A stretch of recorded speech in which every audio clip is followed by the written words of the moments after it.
really love stuffed animals. I honestly cannot sleep without one. To explain, I own many stuffed animals, my closet is full of them. When I travel I always love to buy souvenirs, especially stuffed animals.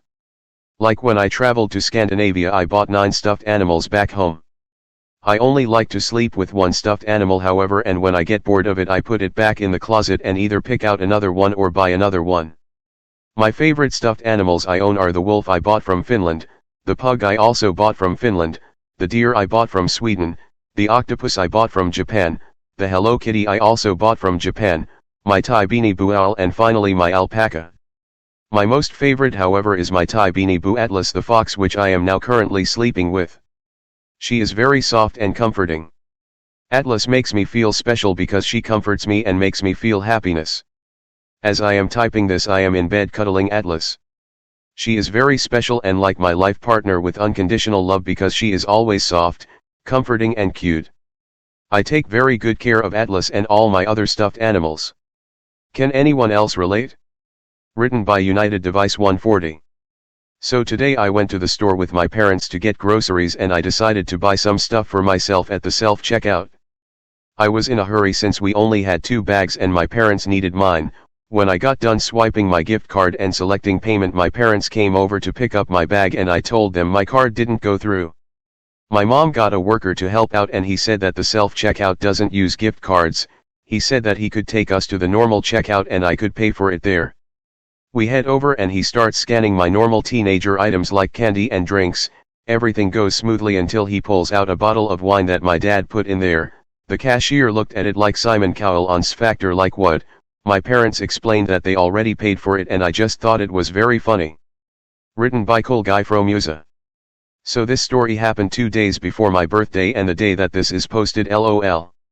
Anyways, it was the last lesson of the week at school and I told it was my birthday to a girl called Anya. And then she had the nerves to scream that it was my birthday in 2 days. And then the entire class sung happy birthday to me.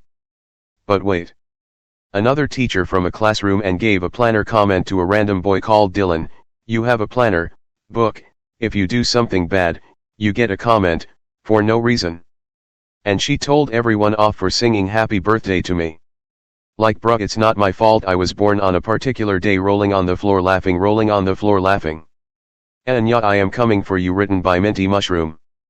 I'm not a professor but my dad is, so I'll tell a story he told me. In his class, he has a rule where if your phone rings, I get to answer it.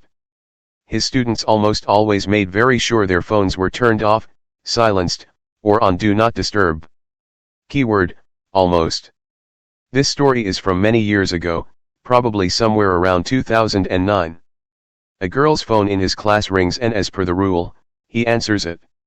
I don't remember the details very well, but he said it was something about period medication or something equally embarrassing.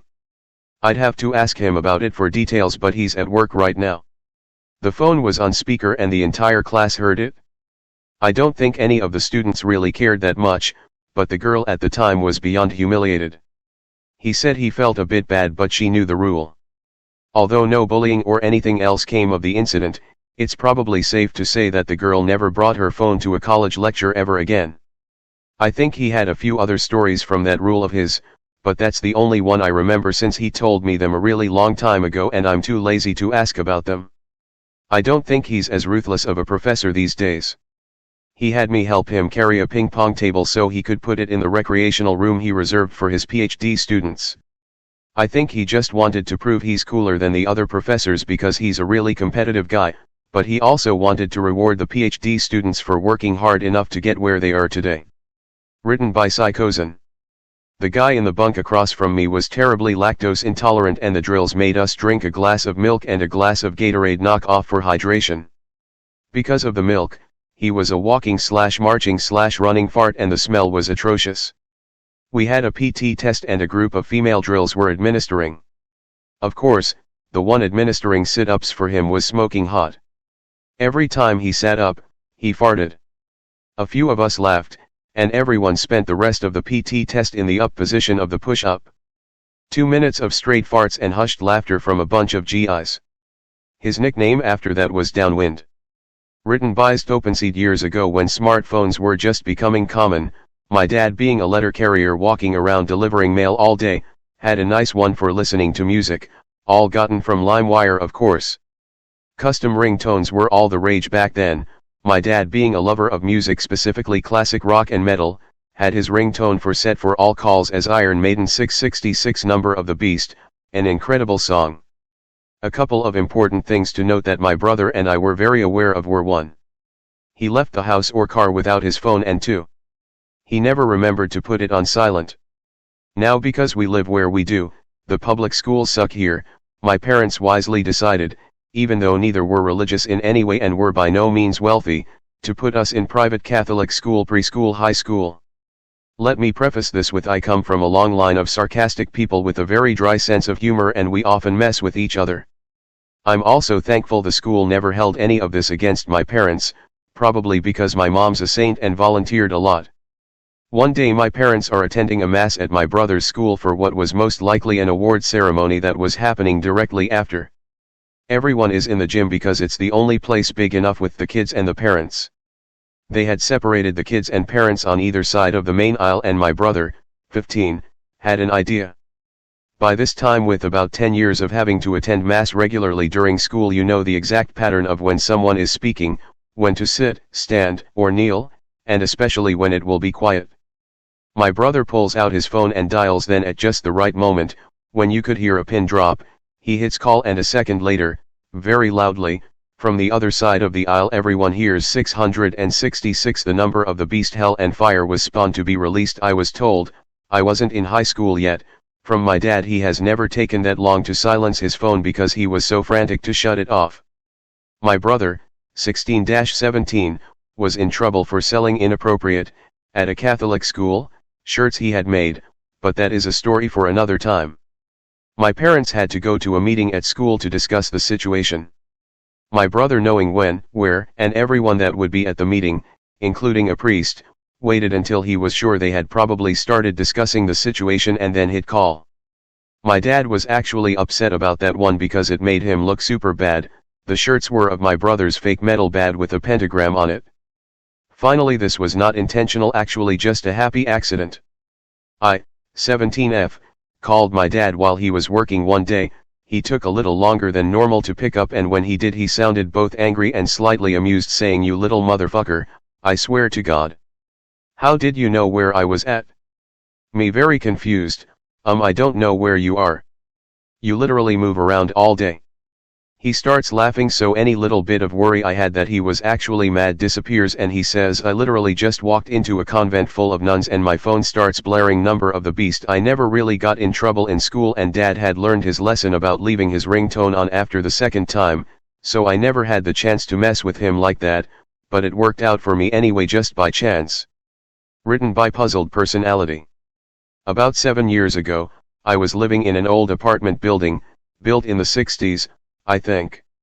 It had its perks: plaster walls like a foot thick, so you couldn't hear your neighbors, cute single moms all over, and a huge backyard with a really nice pool.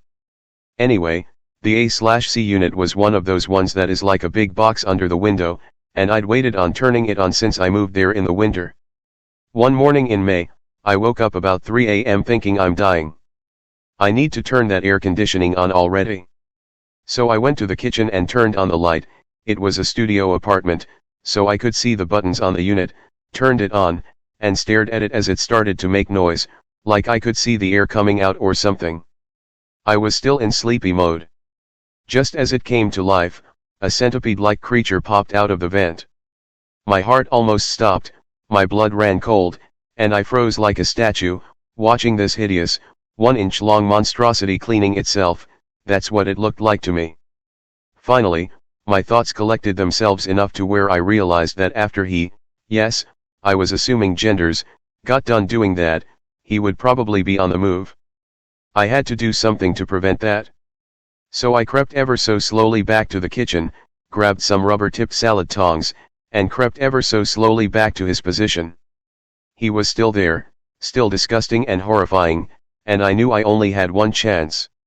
With a poise and panache that I rarely have, my arm snaked out and I got him. I picked him up and he was writhing, all his legs going crazy, and it was all I could do to not drop him and run away screaming. I went out to the hall and flung him at someone's door and slammed my own, putting a towel down at the crack of the door to prevent his ingress back into my apartment. I turned the lights off, calmed myself down as best I could, and attempted to close my eyes and get some sleep. As my eyes shut, two thoughts came simultaneously, one on the heels of the other. The first was, he didn't use the front door to get in, and then holy fuck, there could be thousands in there for all I know. I did not get a lot of sleep that night. By the next day, though, after looking up what it was, it's called a house centipede. For anyone interested, I felt much better disposed towards him, and I wished I hadn't been such an asshole to him. I dubbed him Leroy because I always wanted a friend with that name. Written by Acid Bath Vampire.